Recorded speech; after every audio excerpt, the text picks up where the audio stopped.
होता है और वहाँ सारा कुछ मैनेज हो जाता है।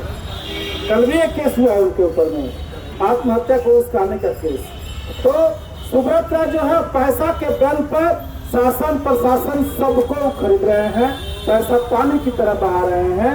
हम लोग उनका पेरोल रद्द करने के लिए कई बार आवेदन दे चुके हैं, लेकिन उसमें भी इतना छेद हो जाता है और इतना खोज निकाल लेते हैं वकील लोग, जो लंबा खिंचता चला जा रहा है। तो बात हो करके हम लोग इस आंदोलन के रास्ते पर हैं और हम लोगों का पूरा अब यही विश्वास है कि ये आंदोलन ही हम लोगों का भुगतान का रास्ता खोलेगा सर। और आपका साथ मिला इस आंदोलन में, जब जहाँ भी मेरी आपको जरूरत होगी हम आपके पास हाथ जोड़े जोड़े चले आएंगे।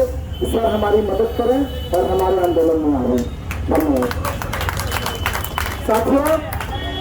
जैसा कि आपको मालूम है, दिल्ली के जंतर मंतर पर हमारा धरना 3 दिनों का हुआ था, 5, 6, 7 अगस्त। पूरे देश भर के लोग आए हुए थे। हम लोग दिल्ली में जा करके अपने कई सांसदों को, चाहे वो भाजपा के हों या कांग्रेस के हों या आम आदमी पार्टी के हों या किसी और भी दल के हों, सबको हम लोग न्योता दिए थे कि जंतर मंतर पर आवे और अपनी बात कह करके हमको समर्थन करें।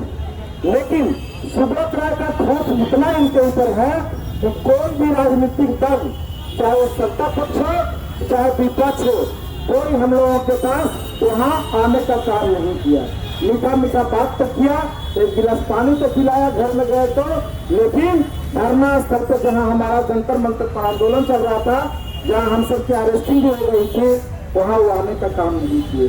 लेकिन उसी में से एक व्यक्ति जो हमारी बात को पूरी तरह समझे थे, बैठा करके उनके घर हम लोग रात नहीं बैठे दिन नहीं बैठे और पूरी बात को समझे, और एक आदमी आगे आकर के बात किए और हमारे मंच तक वहाँ आए और मंच से भाषण भी दिए और बोले कि अगर तुम 4 कदम चलोगे तो हम 8 कदम चलने को तैयार हैं।